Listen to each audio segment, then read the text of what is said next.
यह कहानी इमरान प्रतापगढ़ी की मोहब्बत की है।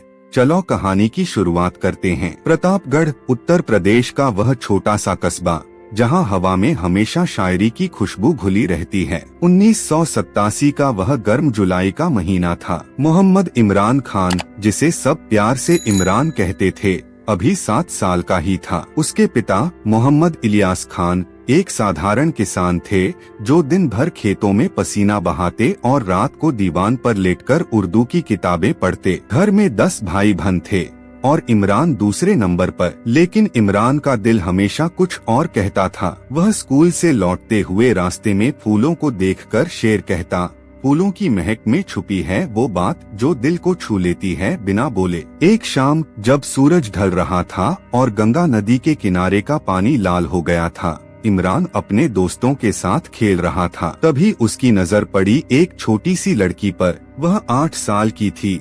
लंबे काले बाल जो हवा में लहरा रहे थे और आंखें ऐसी मानो उनमें सारी दुनिया समाई हो। उसका नाम था ज़रीना। ज़रीना का परिवार पास के गांव से शहर आया था। उसके पिता एक छोटे से दुकानदार थे। इमरान ने पहली नजर में ही महसूस किया कि यह मोहब्बत नहीं बल्कि किस्मत का पहला इशारा है। तुम्हारा नाम क्या है? इमरान ने हिचकिचाते हुए पूछा। ज़रीना। और तुम? उसने मुस्कुराते हुए कहा। उसके दांत चांदी जैसे चमक रहे थे। इमरान। लेकिन दोस्त मुझे प्रतापगढ़ी कहते हैं क्योंकि मैं यहाँ पैदा हुआ हूँ। उस दिन से उनकी दोस्ती शुरू हो गई। स्कूल के बाद वे गंगा किनारे मिलते। इमरान ज़रीना को अपनी बनाई हुई छोटी छोटी कविताएं सुनाता। तेरी आँखों में समुंदर है जिसमें डूब जाऊं मैं हर शाम। ज़रीना हंसती और कहती, तुम तो शायर हो इमरान। लेकिन शायरों की मोहब्बत कभी पूरी होती है? इमरान जवाब में सिर्फ मुस्कुराता। लेकिन उसके दिल में एक आग जल रही थी, मोहब्बत की आग जो सालों तक सुलगती रही। समय बीता। इमरान बड़ा हो गया।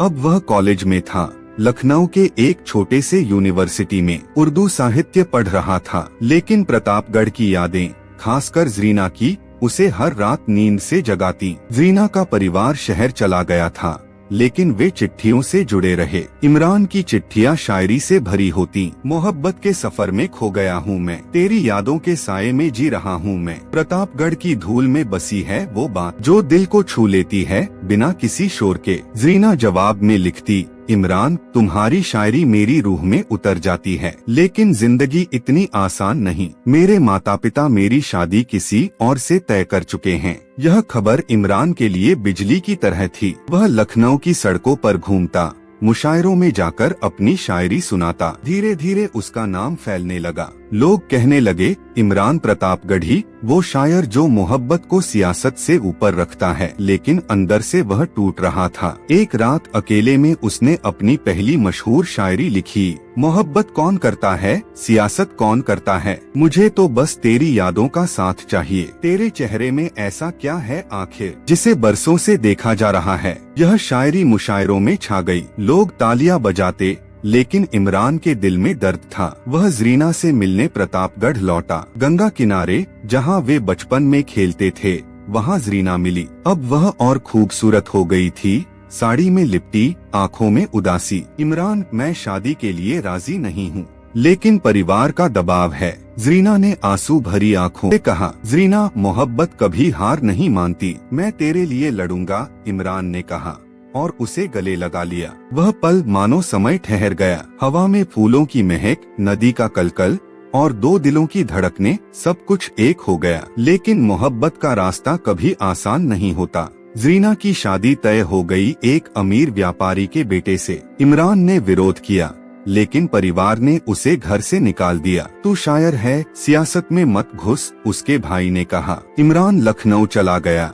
लेकिन उसके मन में आग लग गई। वह मुशायरों में जाकर न सिर्फ शायरी करता बल्कि सामाजिक मुद्दों पर बोलने लगा। धीरे धीरे वह एक एक्टिविस्ट बन गया। एक दिन दिल्ली के एक बड़े मुशायरे में वह पहुंचा। वहां हजारों लोग थे। इमरान मंच पर चढ़ा और बोला, मोहब्बत सिर्फ 2 दिलों की नहीं बल्कि इंसानियत की भी है। उसकी शायरी ने सबको मंत्रमुग्ध कर दिया। अपनी सांसों में आबाद रखना मुझे, मैं रहूं न रहूं, याद रखना मुझे। अपनी मोहब्बत का ये बस एक ही उसूल है, तू कबूल है और तेरा सब कुछ कबूल है। तालियों की गड़गड़ाहट हुई। उसी मुशायरे में एक पत्रकार ने उससे बात की, इमरान साहब, आपकी शायरी में दर्द क्यों है? इमरान ने मुस्कुराकर कहा, क्योंकि मोहब्बत दर्द ही तो है। इधर जरीना की शादी टूट गई, दूल्हा भाग गया था, परिवार शर्मिंदा था, लेकिन जरीना ने फैसला किया वह इमरान के पास जाएगी। वह लखनऊ पहुंची, लेकिन इमरान दिल्ली चला गया था।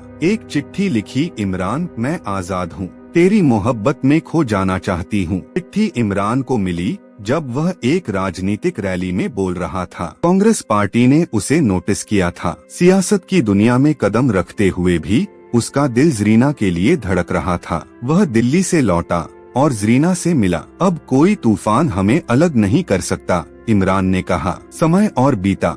इमरान अब एक बड़ा शायर था। 2016 में उसे यश भारती अवार्ड मिला, लेकिन मोहब्बत ने उसे सियासत की ओर धकेल दिया। वह कांग्रेस में शामिल हो गया, अल्पसंख्यक विभाग का चेयरमैन बना, राज्यसभा का सदस्य, लेकिन हर भाषण में, हर शायरी में जरीना की छाप थी। एक रात संसद भवन के पास वे दोनों टहल रहे थे। इमरान, क्या मोहब्बत सियासत को जिता सकती है? जरीना ने पूछा। हाँ, क्योंकि सच्ची मोहब्बत इंसानियत सिखाती है, इमरान ने कहा और एक नई शायरी सुनाई। मुल्क से मोहब्बत करो, लेकिन अपने दिल से भी। तेरी आँखों में वो नूर है जो दुनिया को रोशन कर दे। मोहब्बत के मंजर खाली लगते हैं बिना तेरे, अल्फाज भी झाली जैसे बिना तेरी महक के। जरीना ने आंसू पोंछे और कहा, तुम्हारी वजह से मैं जी रही हूँ। उनकी शादी हुई चुपके से गंगा किनारे, प्रतापगढ़ में, जहाँ सब शुरू हुआ था। परिवार ने माफी मांगी और सब खुश थे।